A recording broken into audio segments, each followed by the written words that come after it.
Segera mulai ya untuk PPT malam ini. Ya, berapapun kita, 2-3 orang hadir di tengah-tengah kita, Tuhan Yesus ya. Jadi biarlah malam ini kita juga bisa mengalami kebangunan rohani. Dan kita akan bahas mengenai peperangan rohani. Tapi sebelum itu, mari sama-sama kita doa terlebih dulu. Kita akan menyanyikan satu pujian. Setelah itu kita sama-sama masuk ke dalam firman ya. Oke, saya berharap juga teman-teman yang lain bisa segera bergabung untuk sama-sama bisa menikmati dan mengalami penyaluran ini ya, firman Tuhan. Amin. Mari kita satu hati, kita berdoa ya. Tuhan Yesus, Tuhan terima kasih atas malam ini. Kami percaya di dalam nama-Mu ada kemenangan, di dalam nama-Mu ada segala berkat rohani dan jasmani. Karena itu kami berdoa untuk malam hari ini Tuhan, bagaimanapun kondisi kami, apapun yang kami alami, semoga diri-Mu menguatkan, juga mendorong kami lebih lagi untuk mengasihi Tuhan. Hadilah teman-teman yang juga mungkin dalam proses bergabung atau tidak bisa bergabung malam ini, ya, sehingga diri-Mu bisa menguatkan, juga membawa kami menyadari bahwa hanya satu yang perlu kami ketahui, yaitu Allah beserta dengan kami, dan itulah yang kami percayai dulu, sekarang, dan selamanya. Terima kasih Tuhan, kami berdoa, kami mengucap syukur. Amin. Oke, si Tuhan, sebentar saya akan izin share screen ya, untuk membaca firman kita, tapi kita akan nyanyikan satu pujian dulu. Oke, sebentar ya. Oke, sebelumnya selamat datang untuk Agus Ri, ya, Maria, juga Herlin. Kita sama-sama akan memasuki firman. Sebelum itu kita akan nyanyi dulu ya, satu kidung pujian. Akan saya bantu pimpin dari sini. Oke, ini sudah. Apakah sudah terlihat?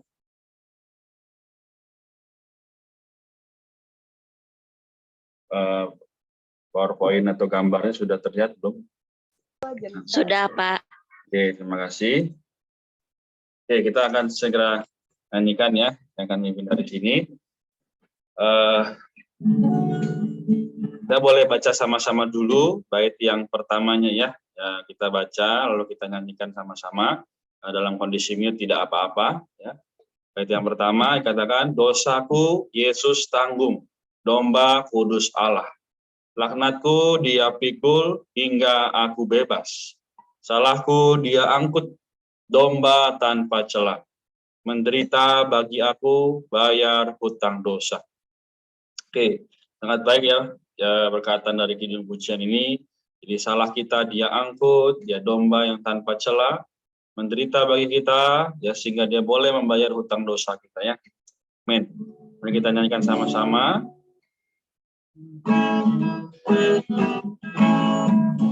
Dosaku Yesus tanggung, domba kudus Allah.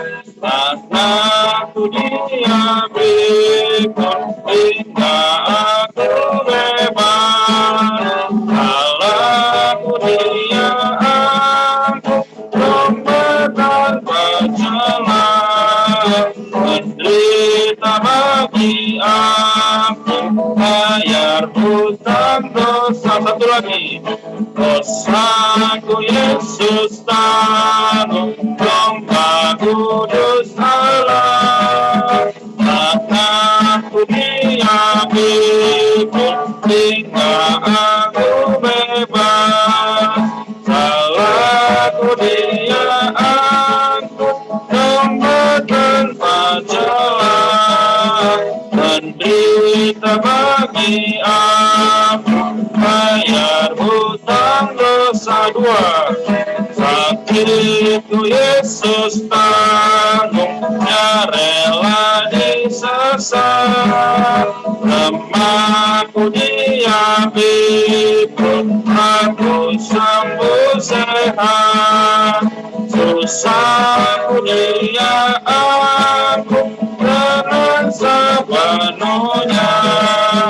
Hutangku Dia hapus, Nanti sukacita tiga, Yesus perhentianku, Dia Raja menantu, Bapaknya paskan Allah, darah bersihkanku. Yesus andalanku, Dia tenagaku, Dia hidup tampil Allah, hayatnya kuatku. Hati tertuju Yesus, Sang Raja di Raja. Ayat hukum Tuhanku, dalamku samaya. Rumah Yesus ku rindu, tampilkan cintanya. Sikap serta tindakku, bakal hidupkan dia. Hati tertuju Yesus, Sang Raja di Raja. Hayatku pun Tuhanku, dalamku semayam. Supaya Yesus ku rindu, tampilkan citranya. Sikap serta tindakku, bakal hidupkan dia. Sekali lagi. Hati tertuju Yesus, Sang Raja di Raja. Hayatku pun Tuhanku, dalamku semayam. Rupa Yesus ku rindu, tampilkan citranya. Sikap serta tindakku, bakal hidupkan dia.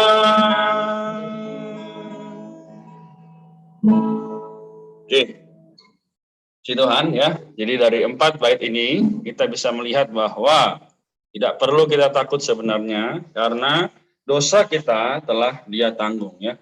Dia domba kudus Allah, sehingga apapun yang kita hadapi, apapun yang kita lihat ya, bisa membuat kita bebas ya. Salah kita Dia angkut, bayangkan. Apapun yang kita membuat ya, kita buat dosa, kita buat salah, kita tidak mengasihi Dia, Dia angkut kesalahan kita. Teman-teman, malam ini ya kita tahu bahwa satu sisi sebagai manusia kita ingin memuaskan hati Allah, tapi di sisi lain hati kita perlahan-lahan menjauh dari Allah ya. Nah, maka hari ini kita akan membahas mengenai spiritual warfare atau peperangan rohani. Jadi bait ketiga dibilang Yesus perhentianku ya, Dia Raja benarku, wafatnya puaskan Allah, darah bersihkan kita. Jadi teman-teman, malam ini apapun yang sedang kita hadapi, kita alami, ya Tuhan membersihkan kita dari segala dosa. Kalau kita percaya, kita imani, maka itu akan terjadi. Ya, dosa kita, kesalahan kita. Ya, kita mungkin ada bohong, kita mungkin ada, ya, kita tidak tahu apa yang sedang kita hadapi ya. Mungkin kita juga sedang ada kecewa, khawatir ya. Tapi Tuhan beserta kita ya. Dia terus memberkati. Oke, kita akan masuk dalam pembahasan. Kita lanjutkan ya. Jadi pertama kita akan lihat apa sih peperangan rohani ya, spiritual warfare. Bagi yang bisa open mic-nya silakan kita baca ayat yang terdapat di sini, 2 Korintus pasal yang ke-10 ayat yang ke-4a ya. Oke. Sebentar. Ya, ini ya. 1 2 3.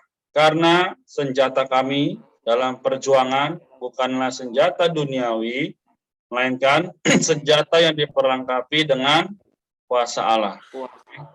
Sekali lagi ya, karena senjata kami dalam perjuangan bukanlah senjata duniawi, melainkan senjata yang diperlengkapi dengan kuasa Allah. Amin. Baik, terima kasih.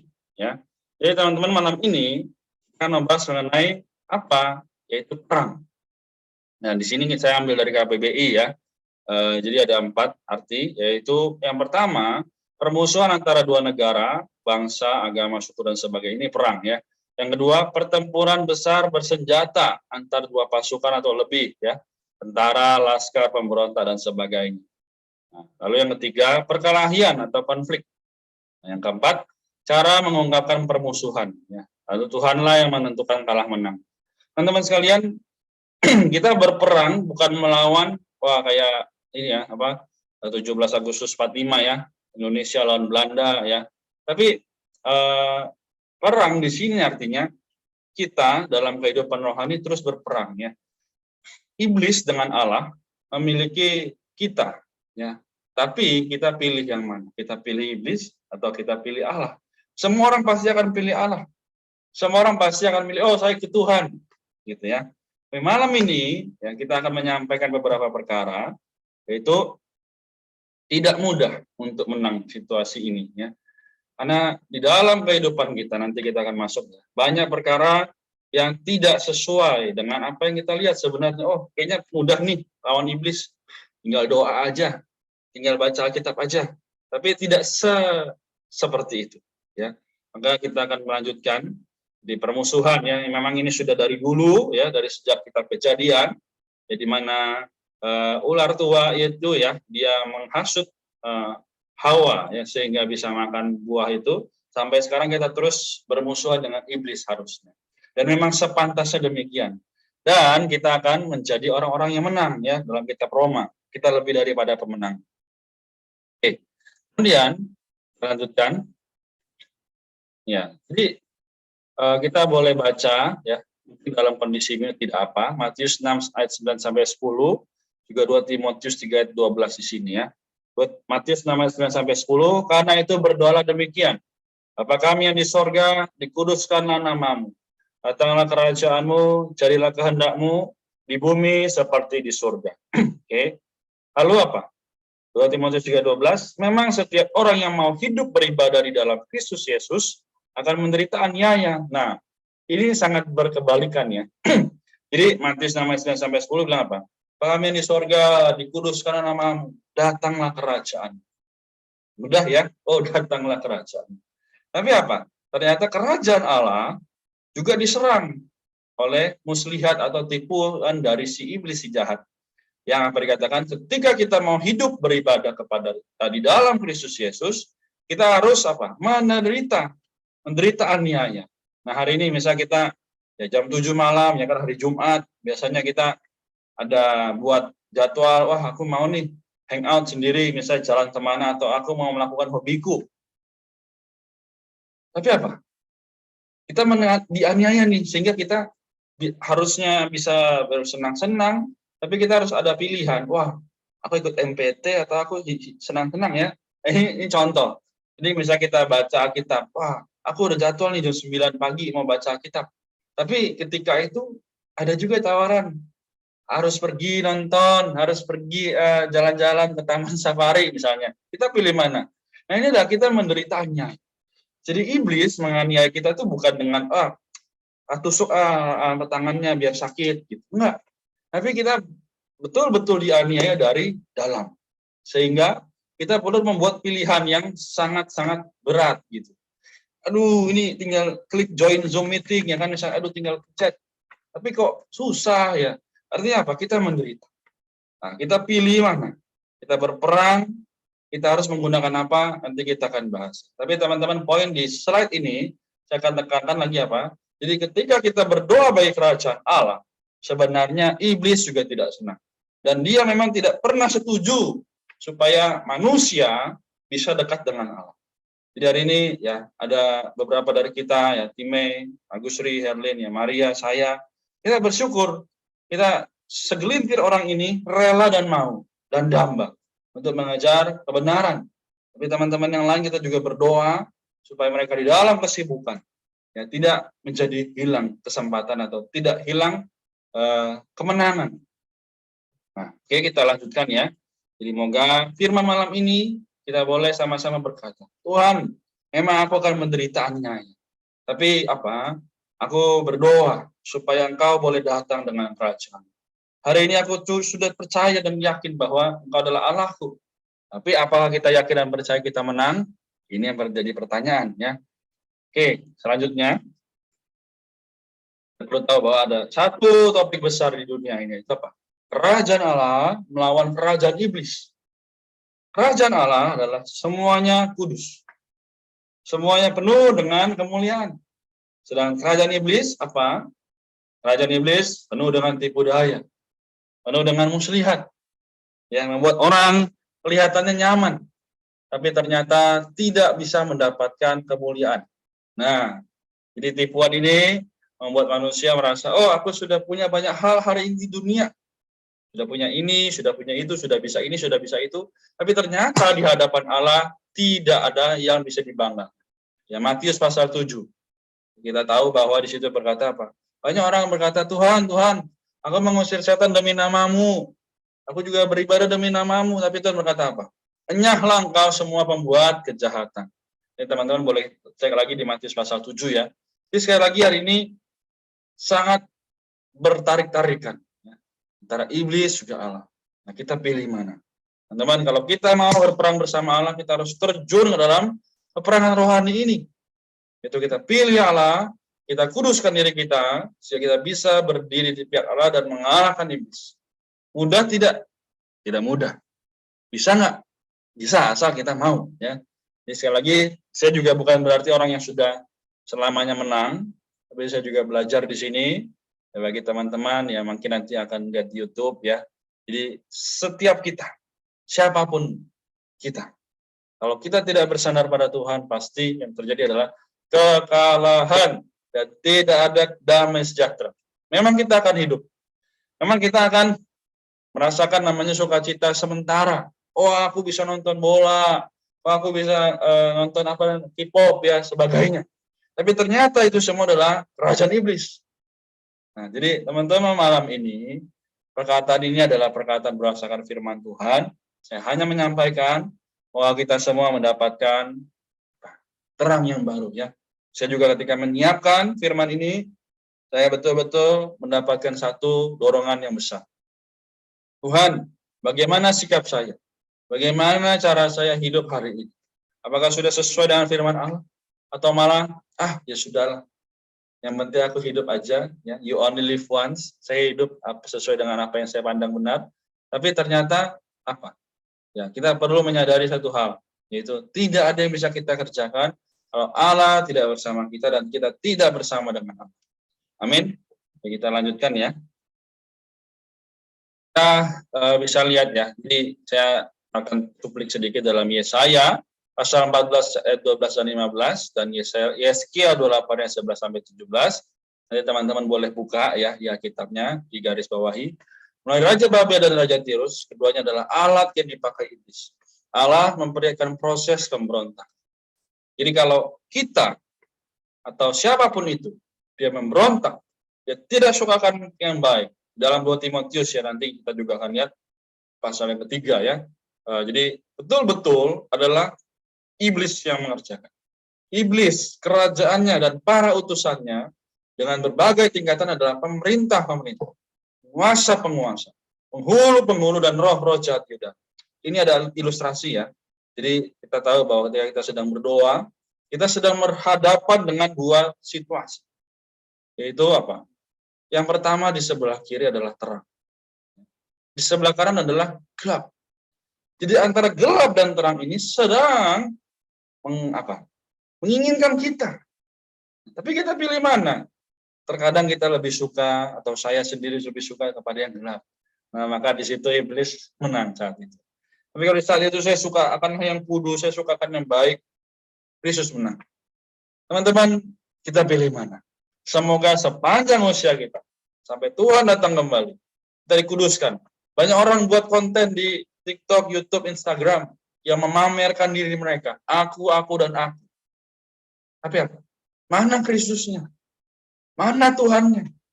Mereka menyampaikan firman memang, katanya. Tapi di dalam hatinya ingin mencari kesenangan sendiri. Mohon darah Tuhan juga melindungi saya malam ini. Saya bicara bukan bagi diri saya sendiri, tapi bagi Tuhan ya. Teman-teman, moga juga ayat-ayat yang tadi bisa menerangi hati kita. Jadi harusnya kita bisa memilih Allah. Karena dialah yang mempunyai kita. Dia menciptakan kita. Kejadian pertama ya, kejadian 1 ayat 26. Berkata apa? Baiklah kita. menciptakan manusia menurut gambar dan rupa kita, supaya mereka berkuasa.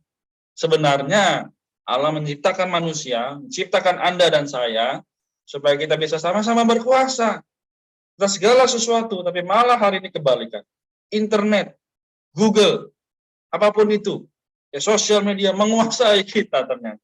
Ya, banyak berita saya baca, anak remaja, anak pemuda menghabiskan waktu berjam-jam ya di depan handphonenya, di depan layar TV atau laptopnya. Nah, ini menunjukkan apa? Iblis mengerjakan segala sesuatu itu dalam hal yang menarik.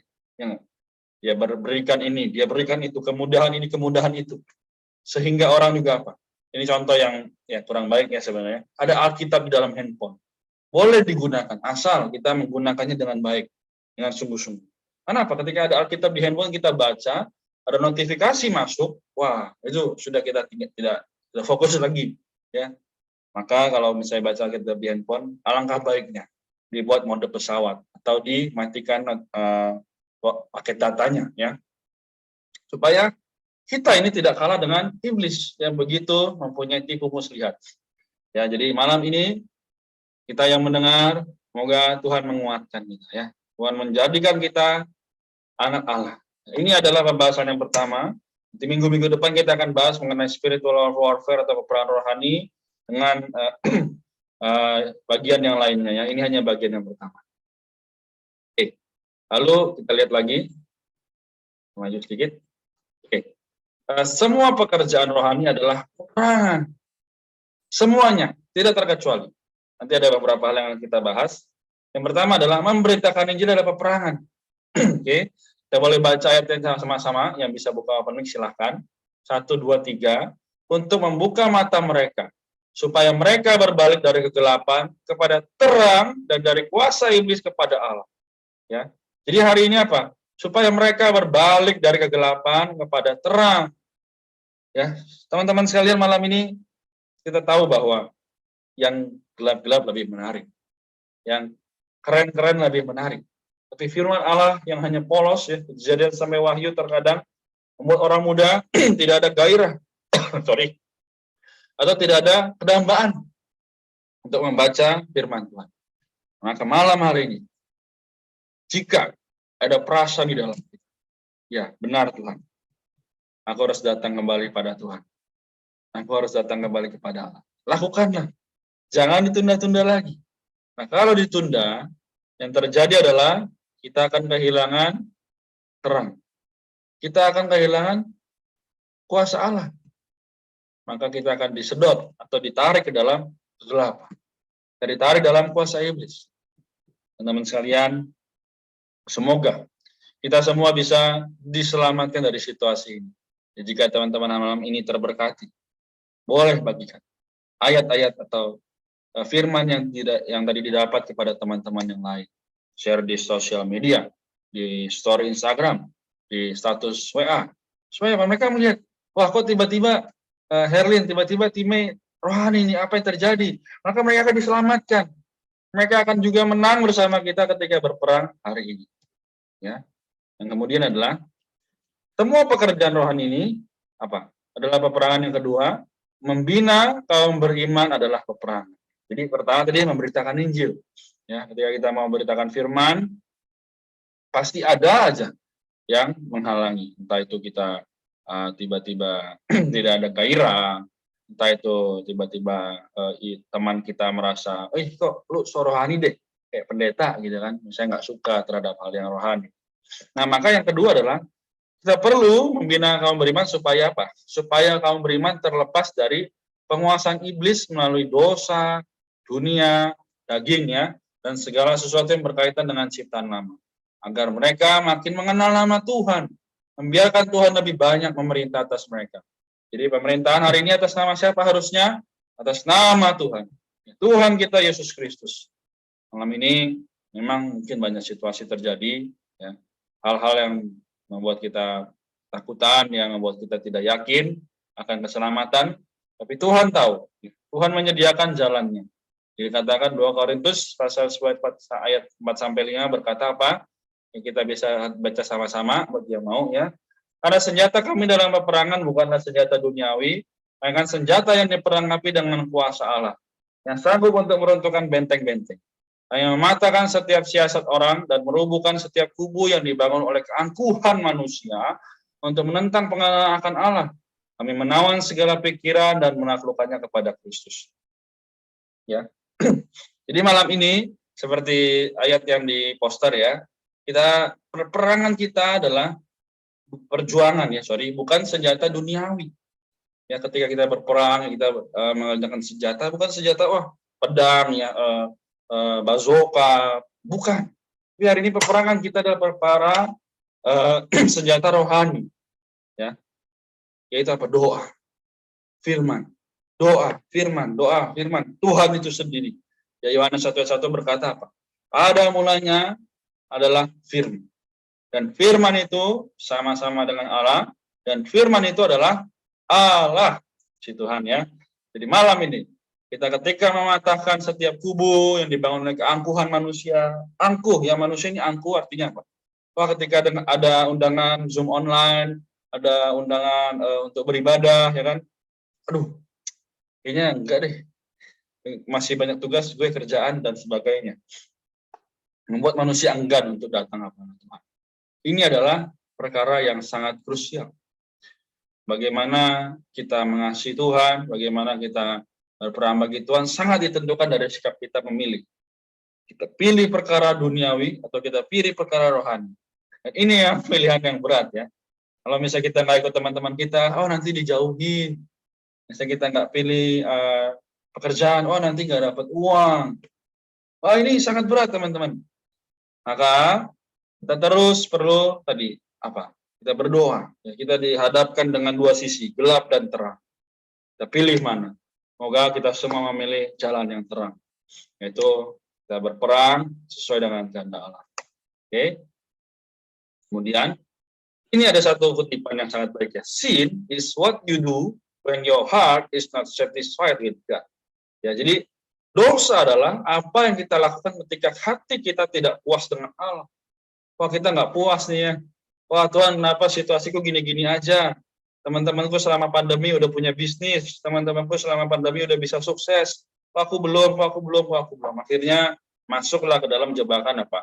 Bitcoin, ya, jualan online, saham dan sebagainya. Bukannya nggak boleh, tapi kenapa tidak mengandalkan Tuhan di situ? Kenapa tidak berdoa supaya orang lain melihat kita, mereka diselamatkan? Malah banyak orang muda hari ini terjebak dalam perkara ini. Pilihannya, apakah kita mau terjebak juga atau tidak ya?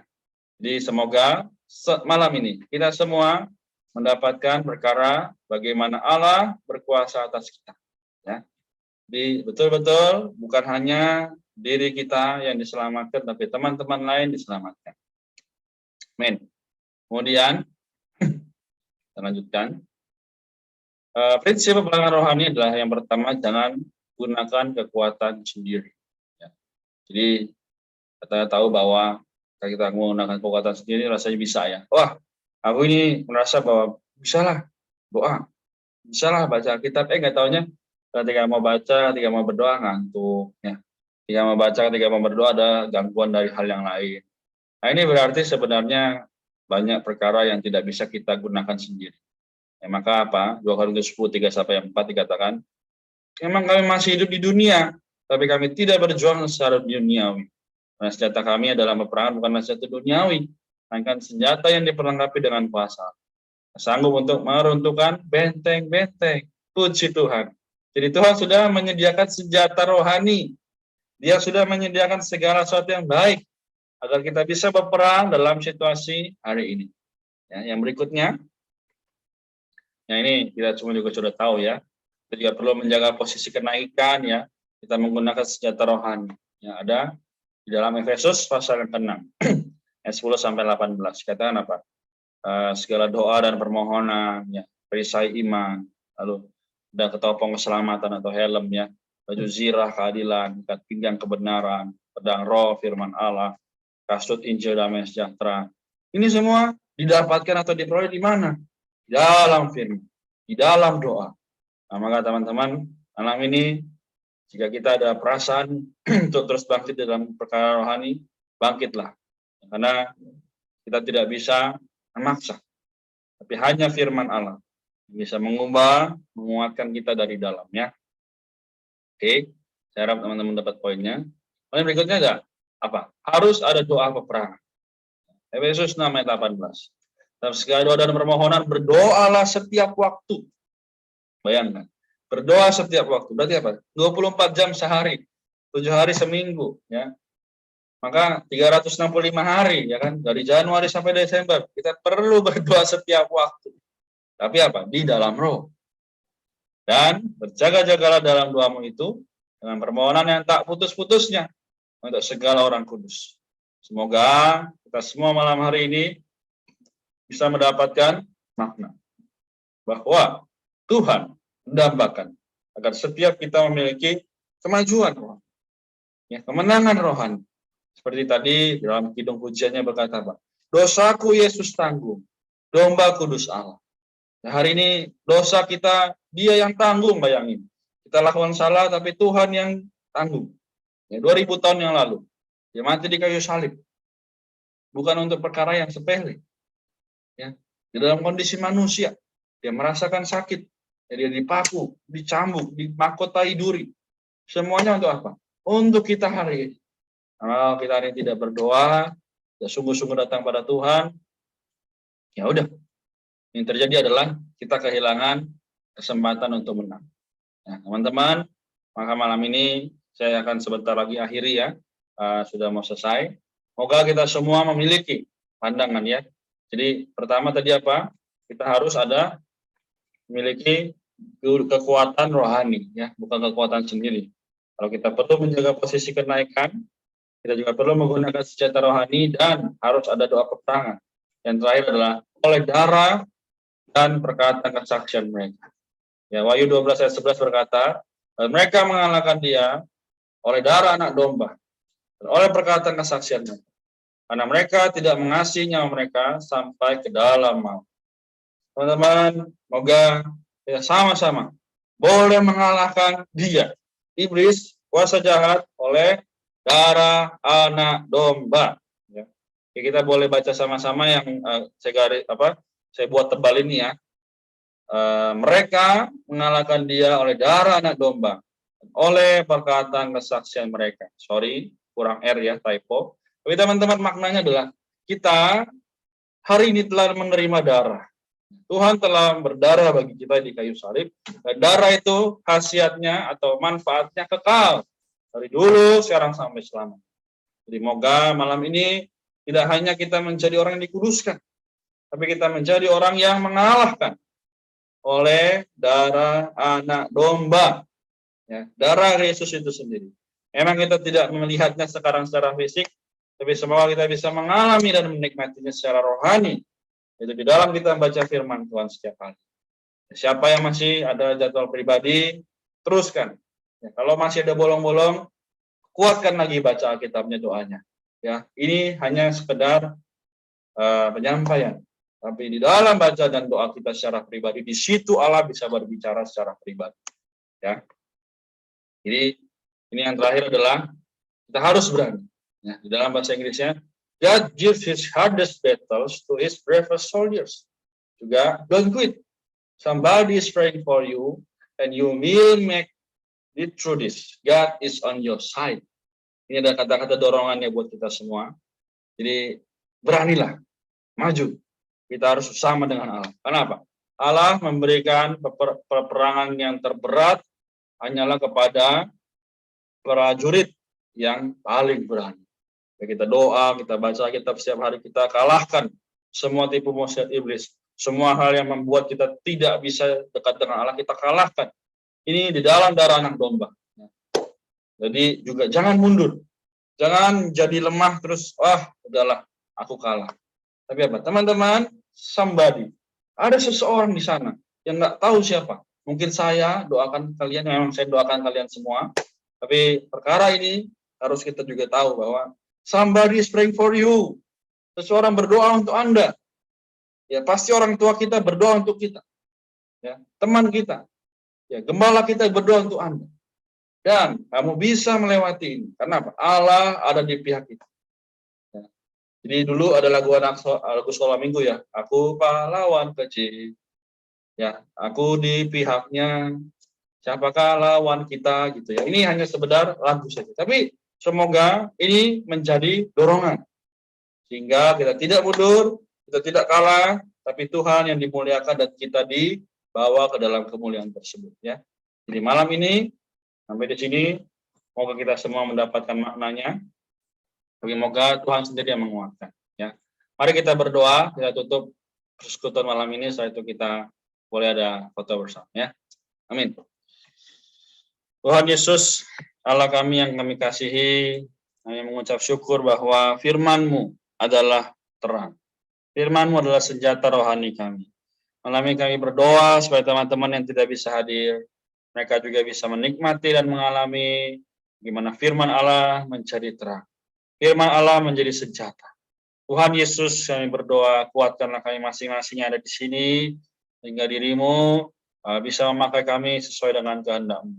Tuhan berkatilah firman yang telah kami dengar, boleh jatuh di dalam tanah hati yang baik, sehingga Engkau bisa bertahta di dalamnya. Tuhan, sungguh kami tahu hari ini dunia adalah jahat, iblis begitu menarik manusia, tapi kami percaya bahwa firman-Mu iya dan amin. Oh, firman-Mu bisa kami percayai dan sandari. Karena itu ya Tuhan, kuatkanlah sehari-hari kami. Oh, masih di awal tahun ini, kami boleh mempunyai banyak waktu sepanjang tahun, datang kepada Tuhan. Kuatkanlah teman-teman kami yang lain Tuhan, di mana mereka ada sibukan atau hal yang tidak bisa ditinggal. Tuhan kuatkan mereka juga, Tuhan dapatkanlah mereka. Malam ini kami berdoa supaya firman-Mu menguatkan, juga membawa kami melihat hanya Engkau yang menjadi tempat sandaran kami. Terima kasih Tuhan, kami berdoa, jagalah kesehatan kami semua, juga keluarga kami masing-masing, dalam nama-Mu yang kudus, mulia dan agung kami berdoa. Amin. Oke, puji Tuhan, kita sampai di sini ya.